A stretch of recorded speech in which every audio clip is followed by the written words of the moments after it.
Hello guys, welcome back to my YouTube channel Sherry soul of taste and talents. അപ്പോൾ ഇന്നത്തെ vlog നമ്മൾ ഒരു വ്ളോഗാണ്, ഔട്ടിംഗ് വ്ളോഗാണ്. അപ്പോൾ നമ്മൾ ഈ വ്ളോഗിൽ കാണിക്കുന്നത് കൊല്ലങ്കോടുള്ള ചിങ്ങഞ്ചിറ കറുപ്പസ്വാമി ക്ഷേത്രമാണ്. അപ്പോൾ അങ്ങോട്ട് പോകുന്ന കാഴ്ചകളാണ് ഇപ്പോൾ കണ്ടുകൊണ്ടിരിക്കുന്നത്.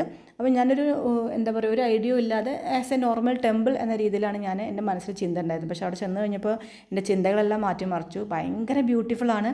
അതായത് ആ ടെമ്പിളിൻ്റെ ഏരിയ നിറച്ച് ആൽമരങ്ങളാണ്. എത്രയോ വർഷം പഴക്കമുള്ള ആൽമരങ്ങളും അതിൻ്റെ വേരുകളും താഴത്ത് മൊത്തം അതിൻ്റെ വേരുകളും മുകളിൽ നിന്ന് ഇങ്ങനെ അതിൻ്റെ വേരുകളൊക്കെ തൂങ്ങി ഇറങ്ങിയിട്ട് ഭയങ്കര ഭംഗിയുള്ള കാഴ്ചകളാണ്. എത്ര വർഷം ഒരു 2000 വർഷം ചിലപ്പോൾ പഴക്കം ഉണ്ടായിരിക്കും. 2 വലിയ ആൽമരങ്ങളാണെന്നാണ് ഞാൻ ഗൂഗിൾ സെർച്ച് ചെയ്തപ്പോൾ കാണാൻ പറ്റിയത്.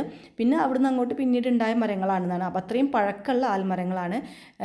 അമ്പലത്തിൻ്റെ ഒരു തറയും കാര്യങ്ങളൊക്കെ ആയിട്ട് നമ്മൾ എന്താ പറയുക, ഭയങ്കര ഒരു മനസ്സിന് നല്ലൊരു സന്തോഷമൊക്കെ കിട്ടിയിട്ട് അവിടെ ചെന്നപ്പോൾ. അങ്ങനത്തെ ഒരു ഏരിയയാണ്, അങ്ങനത്തെ ഒരു അറ്റ്മോസ്ഫിയറാണ് അവിടെ ഉള്ളത്. നമ്മൾ എന്താ പറയുക, അവിടെ ചെന്നപ്പോൾ ചെറിയ കുട്ടികളെ പോലെ ഈ ആൽമരങ്ങളിലൊക്കെ തൂങ്ങി അതിൻ്റെ വേരുകളൊക്കെ പിടിച്ച് തൂങ്ങി. ആക്ച്വലി ഞാൻ എൻ്റെ അനിയത്തിയുടെ ഫ്രണ്ട്സിൻ്റെ കൂടെയാണ് പോയത്. അവരുടെ സ്കൂൾ മേറ്റ്സിൻ്റെ കൂടെയാണ് പോയത്. പക്ഷെ നല്ല രസമായിരുന്നു, നല്ല വൈബായിരുന്നു അവരുമായിട്ട് പോകുമ്പോൾ. ആദ്യമായിട്ട് കാണുന്നവരാണ് ഈ കൂട്ടുകാരൊക്കെ. പക്ഷേ ആദ്യമായിട്ട് കാണുന്നവരാണെന്ന് അല്ലെങ്കിൽ അങ്ങനത്തെ ഒരു ചടപ്പോ കാര്യങ്ങളോ അല്ലെങ്കിൽ സെറ്റാവാത്ത പ്രശ്നങ്ങളോ സിങ്കാവാത്ത പ്രശ്നങ്ങളോ ഒന്നും ഉണ്ടായിരുന്നില്ല. വളരെ ഹാപ്പി ആയിരുന്നു. നല്ലൊരു ജേണി ആയിരുന്നു. എല്ലാവരും കുട്ടികളായ പോലെ നല്ല എൻജോയ് ചെയ്യാൻ പറ്റി. അപ്പോൾ കൊല്ലങ്കോട് വരുന്നവർ, പാലക്കാട് വിസിറ്റ് ചെയ്യാൻ വരുന്നവർ എന്തായാലും തീർച്ചയായും കൊല്ലങ്കോട് വരും. കൊല്ലങ്കോട് വരുന്നവർ മസ്റ്റ് വിസിറ്റ് ആയിട്ടൊരു പ്ലേസാണ് കറുപ്പസ്വാമി ചിങ്ങഞ്ചിറ ക്ഷേത്രം. പിന്നെ അവിടെ ഇങ്ങനെ കുറേ ചെറിയ വീട് പോലെയൊക്കെ ഒരു മിനിയേച്ചർ ഉണ്ടാക്കി വെച്ചിട്ടുണ്ട്. അത് ചിലപ്പോൾ അതിനെന്തെങ്കിലും ഐതിഹ്യം ഉണ്ടായിരിക്കാം, അതെനിക്കറിയില്ല. പിന്നെ ഇവിടുത്തെ മൂർത്തികൾ എന്ന് പറയുന്നത് കറുപ്പസ്വാമിയും വെള്ളമ്മയും ആണ് ഇവിടുത്തെ മൂർത്തികൾ. അത് ശിവൻ്റെ പാർവതിയുടെയും ആരോ ആണ്, അത് എനിക്ക് കറക്റ്റ് അറിയില്ല.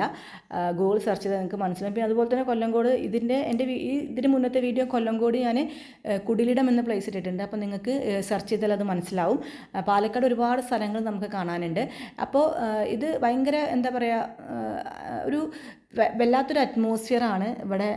അമ്പലം പോയി കഴിഞ്ഞാൽ തന്നെ, കണ്ടു കഴിഞ്ഞാൽ തന്നെ, അല്ലെങ്കിൽ അവിടുത്തെ വായുവൊക്കെ നമ്മൾ ആസ്വദിച്ച് അവിടുത്തെ തണുപ്പും കാറ്റും വായുവും ആൽമരങ്ങളും ഇതെല്ലാം ആസ്വദിക്കുമ്പോൾ കിട്ടുന്നൊരു ഒരു എന്താ പറയുക, മനസ്സിനൊരു സുഖമുണ്ട്. അത് വല്ലാത്തൊരു സുഖം തന്നെയാണ്. പിന്നെ ഈ മണികളൊക്കെ കെട്ടി നല്ലൊരു ഭംഗിയാണ്. നന്നായിട്ട് ഫോട്ടോസ് എടുക്കാൻ പറ്റിയ ഏരിയാസാണ് കേട്ടോ. സൂപ്പർ വൈബാണ് ഇവിടെ വന്നു കഴിഞ്ഞ് കഴിഞ്ഞാൽ. അപ്പോൾ അധികം നടന്ന് കാണാനുള്ള ഏരിയകളൊന്നുമില്ല, പക്ഷേ അടിപൊളിയാണ്. വീഡിയോ എല്ലാവർക്കും ഇഷ്ടമെന്ന് വിചാരിക്കുന്നു. Thanks for watching.